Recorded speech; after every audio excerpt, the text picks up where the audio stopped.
Hi guys, in front of me is Nubia Red Magic 7 and let me show you how to add photo to contact on this device. So at first, open your phone dealer, let's switch to contacts and pick the contact that you would like to add this profile picture to. Now select edit and click on profile picture. And now you can take a photo or choose something from your gallery. Let me pick a photo.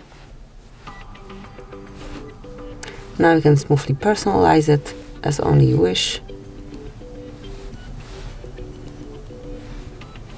So let me leave it this way, tap on OK, and click OK to save the changes. And that's it. As you can see, from now on, the picture is assigned to your contact. So that will be all. This is how you can personalize contacts. Thank you for watching. Please subscribe our channel and leave the thumbs up.